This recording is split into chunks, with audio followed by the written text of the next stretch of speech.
Look at a map of North America today, and then picture one from the 1820s. The difference is absolutely staggering. Welcome to this explainer. We're going to unpack the absolute chaos of 19th century North American geopolitics. You see, when Mexico first won its independence in the early 19th century, it was a massive, incredibly large country stretching across thousands of miles. But today, the country is much, much smaller. It was literally reduced piecemeal over the course of just a few decades. So we're going to explore exactly how Mexico's massive borders shrank so drastically and why this once great expanse could never be reclaimed. Okay, let's dive right into this central mystery. How exactly does a massive, triumphant empire lose half of its land so incredibly quickly? I mean, it's a fascinating question. The answer really lies in how internal political chaos acted like a giant set of dominoes falling over. As we'll see, an inability to govern effectively from the center made the entire nation profoundly vulnerable to external pressures.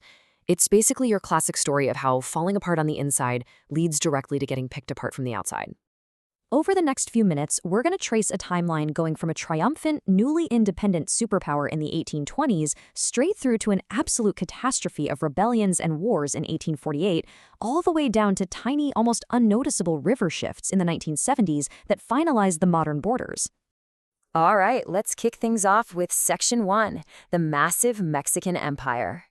So our story starts right after the Spanish were defeated and kicked completely out of most of North America.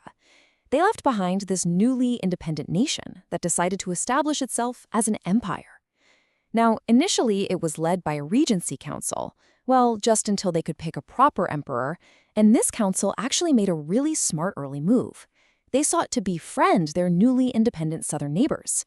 After some convincing, those leaders actually voted to be annexed into Mexico, making the new nation absolutely massive right out of the gate.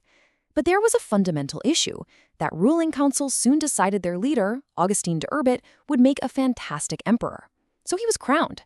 But as it turns out, he really wasn't a fantastic emperor. He developed some serious absolutist tendencies, completely upset the army, and was forced to abdicate very quickly in 1823.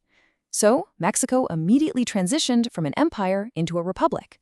But it was incredibly fragile, plunging the country into a near-constant state of civil unrest.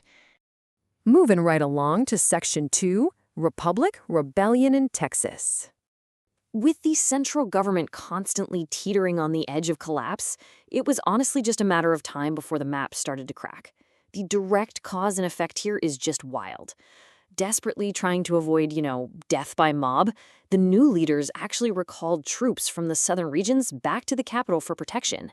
And to the surprise of absolutely no one, those undefended southern areas immediately declared their independence. Granted, some parts did vote to rejoin leader, but the Republic struggled to keep things together until 1829, when the sitting president was overthrown and literally executed by his own vice president.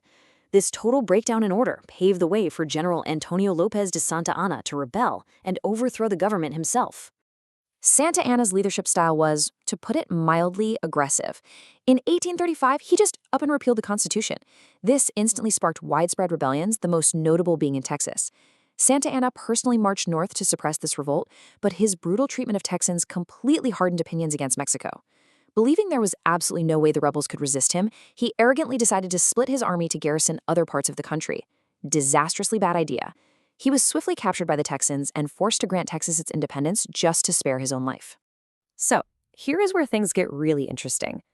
Unsurprisingly, the rest of Mexico did not consent to losing Texas, but there was very little they could do because other parts of the country, like the Republic of the Rio Grande and the Yucatan, were also breaking away. Meanwhile, in a bit of pure historical irony, the newly independent Texas essentially asked to join the United States roughly 3 seconds after making its exit from Mexico. Okay, maybe not 3 seconds, but immediately. Washington actually spent 9 years pretending not to hear the Texans until they finally relented and annexed Texas in 1845. And that brings us to Section 3, War with the U.S. Let's look at the next domino here, because this builds into an absolute geopolitical catastrophe for Mexico. The Mexican government was understandably furious because they had never formally acknowledged Texan independence to begin with. Crucially, Texas had laid claim to a vast amount of Western territory, so when the U.S. annexed Texas, they absorbed those massive overlapping land claims too. Believing a foreign country was now occupying what was rightfully theirs, Mexico went to war. And wow, the conflict did not go well for them. The Americans invaded from the north, crossed the Gulf to take Veracruz, and soon occupied Mexico City itself. The occupied Mexican government was forced to negotiate a humiliating peace treaty in 1848. The cost of this defeat was just staggering. As a result of this treaty, Mexico was forced to cede exactly 1/2 of its entire country. 1/2. Let that sink in for a second. Half of an entire massive nation wiped off their map in a single treaty. It was an unprecedented national embarrassment. Now, you might look at losing half of your entire country as absolute rock bottom. I mean, surely it can't get worse, right? But as we dive deeper into the history of this era, we find a harsh truth. Human history proves that things can always get a whole lot worse. And for Mexico, they for sure did. Which leads us to Section 4, the Gadsden Purchase. Soon after that devastating loss in 1848, the Yucatan region actually asked Mexico for help to quell a severe civil war, and Mexico intervened and reincorporated most of it. But the territorial losses weren't quite over yet, because in 1853, the Americans came knocking once again. The U.S. wasn't entirely happy with their 1848 borders and wanted a specific strip of land to build a railway. Amazingly, Santa Anna was back in power leading the Mexican government. I know, right? He agreed to sell this land, and he did it purely out of fear. He was absolutely terrified of another war and even greater territorial losses if he dared to say no. This humiliating sale upset basically everybody in Mexico, and it finally resulted in Santa Anna being removed from office and permanently exiled. Finally, we reach Section 5, Final Borders and Disputes.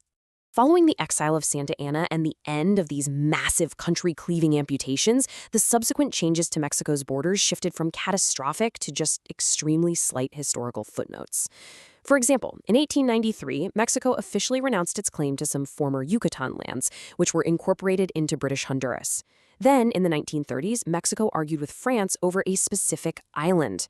Both sides bizarrely agreed to Italian arbitration, which ended up awarding the island to France. During World War II, the U.S. occupied that island, and when Mexico asked for it back, Washington basically said no, just to avoid upsetting their French allies.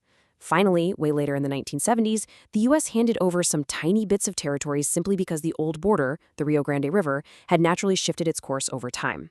The ultimate takeaway of this explainer is that a map is never just geography, It's a reflection of political stability. Internal disunity left at once massive, triumphant empire incredibly vulnerable to fracture. Those fractures were ruthlessly exploited, and Mexico's borders were permanently checked by the far more powerful United States to the north. It leaves us with a really provocative thought. If a massive, globe-spanning empire can lose half its territory simply because its leaders were too busy fighting each other to protect their borders, what does that tell us about the true cost of political disunity? Thank you so much for exploring this fascinating history with me, and definitely keep questioning the maps you see today.